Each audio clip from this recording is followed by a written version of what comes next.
Hello, and welcome to the Insurance Survivor Podcast. My name is Brian Gleize, and I work for the Scott Agency. On this podcast, what we do, just like in the game Survivor, is to try to help you with tips to outwit, outlast, and outplay the insurance companies. My topic of conversation today is going to be health insurance, not health insurance that's provided by your employer, but health insurance that you as an individual that don't have group health insurance through an employer can go out and purchase. The majority of the policies that you're going to be able to purchase on your own are going to be found on the health insurance marketplace. Another name for the health insurance marketplace is Obamacare or the Affordable Care Act, just so that we can get all of our acronyms into one bucket. Now, there's a website out there, and the advertisements say that it's as easy as signing up for a cell phone plan. Well, number one, there's nothing easy about signing up for a cell phone plan. Number two, I would not do it by yourself. I would utilize a trained insurance broker like myself that has a health insurance license. Now, when you go out to healthcare.gov, which is the website for the marketplace, you will enter in a username and password, or you'll create a username and password. When that happens, or when you do that, I can guarantee you that your phone and email are going to start to light up. You just put yourself on the radar. Now, there's a number of different people out there that can help you. There's insurance brokers like I am. There's also a thing called insurance navigators or applications assistants. I encourage you to use an insurance broker because we have went through the training and actually have our health insurance license. I think that plays an important role in helping you make the best decision for you. So the marketplace offers health insurance plans in a very geographical nature. Depending on where you're at, you may have more plans available than the county next door or less plans available than the county next door. And the way that is determined is how many healthcare systems do you have in your area. So in St. Louis, they got Barnes Jewish, they've got SSM, they've got Mercy, they've got St. Luke's, and the number keeps on going on. If you lived in Columbia, Missouri, in the center of the state, there's fewer health systems available in there, so the offerings that you have might be smaller.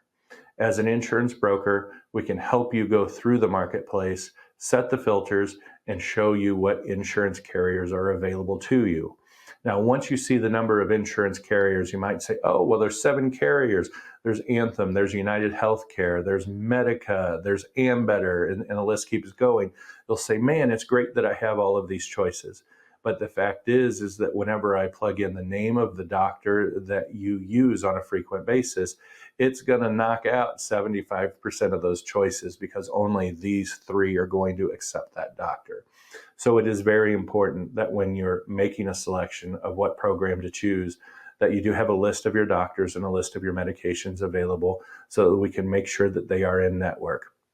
To date, and it is June in 2024, any program that's offered on the marketplace is an EPO program.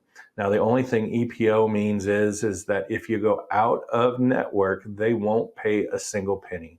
So it is super important before you have any procedures done, any tests done, you present your card and you say these words: I would like you to pre-authorize this test or whatever I'm getting ready to have done to make sure that everyone is in network and the insurance will pay for it. Sometimes there are people that will do that after the fact, and by then it's too late. Make sure you do it up front. So as a broker, I'm going to make sure that every one of your doctors are in network before we start this thing. After we've started it, I'm going to rely on your doctors to keep you in network. But in my opinion, it's foolish to let the outcome of a procedure rely on what someone else does. So what we're going to do is we're going to be the strongest advocates for ourselves. And exactly what I said, you're going to present the card, you're going to have them do the pre-authorization so that there is absolutely no surprises. So one of the things that the marketplace touts is affordable health insurance. And yes and no, guys, it totally depends on your situation, because what the marketplace does is it provides you a discount, also known as a tax subsidy, dependent on your household income. So I do truly mean your household income. An example would be if you are employed with group health insurance and your spouse is not, your spouse would not be eligible for a tax subsidy or a price break on the marketplace, because the marketplace and or government says, since you have access to group health insurance, you have to take that. You have to. Now, in my situation, my wife is a high school teacher. Her benefits are very strong, but to add a dependent on it, it costs an arm and a leg. So one would think, instead of going on as a dependent on my wife's health insurance, I'm just going to skip on over to the marketplace and get a discount. That makes great common sense, which is the exact reason why it doesn't work.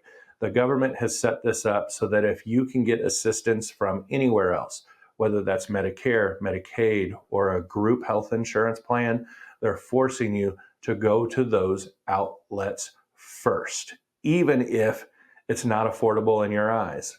So the devil's in the details. You won't just go on and sign up and say, this is my income, let's roll, without asking or knowing about the qualifying questions that can kick you out.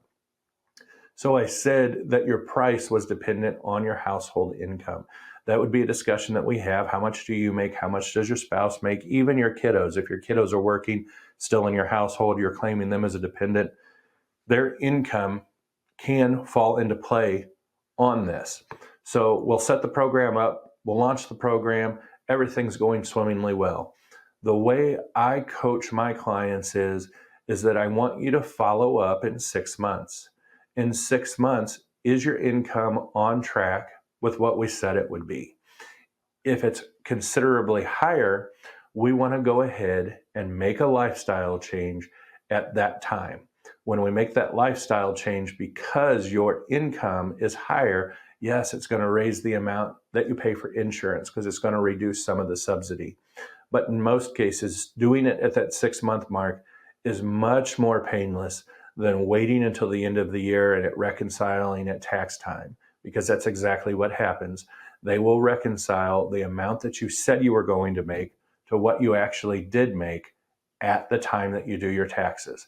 So if you made more, they're going to say, you made more than you thought you would, congratulations, but that means you didn't need quite as much help as we gave you, and they're going to claw some of that back. If the opposite happens and you made less, they're going to do the opposite. They're going to say, you needed a little more help than you thought you needed, so they're going to increase your tax return and help you out a little bit in that fashion. But the devil's in the details, especially when it comes to the marketplace. You can only sign up for insurance during the open enrollment period, which is in November of the year, or if you qualify on a special enrollment period. That could be things like you had a baby, you got married, you lost your job, which means you lost your group health insurance. But it used to be that you could walk into my office 365 days a year and say, Brian, I need health insurance. And I would say, yes, ma'am, yes, sir, sit down at the table and begin to help you.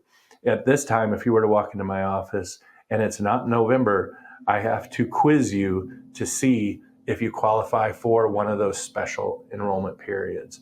So I'd love to tell you that it's as easy as signing up for a cell phone plan, which again, there's nothing easy about signing up for a cell phone plan, but it is something that you want to talk to a licensed broker on that has access to the marketplace. For me, I have a video, I have notes that tells you exactly what to do before you come see me, so that when we sit down at the desk, we're ready to rock and roll. I'll take you through the marketplace. I'll get you signed up. I will show the plans to you. We'll decipher the plans. And when I say decipher the plans, what you're going to find is, if you're coming off of group health insurance, in most cases, the group health insurance deductible will be lower, and the price, or the benefits, I should say, will be higher. When I compare that to a marketplace plan, the deductible is going to be higher and potentially the benefits are going to be lower. It is a case-by-case basis, but that's what I find the majority of times. And guys, if you are in your 60s and you're just tired and you don't want to go into work anymore, please, please, please do not sign on the dotted line and get rid of your job until you have talked to a licensed health insurance agent. Oh, guys, it is painful when someone comes in and it sits down and it's like 63 years old and they says, I have quit my job, I'm done, I'm going to retire early. And then I sit there and tell them that their insurance is going to be $1,300, $1,400, $1,500 a month. And they weren't ready for that. There are times where we have to get the Kleenexes out. So planning is important. Pre-planning is important. Not only as you're getting into your 60s and you're thinking about retirement, when you're getting closer to 65, also talk to that licensed health insurance agent for your Medicare options. They're going to be able to provide you your best options. Please never do business with a 1-800 number that you'll never see the person, you'll never be able to look in their eyes. And I don't care whether that's on health insurance or whether that's Medicare. So the marketplace is a real thing. The Affordable Care Act, Obamacare, it does help people find insurance that need it, but the rules are considerably different than group health insurance.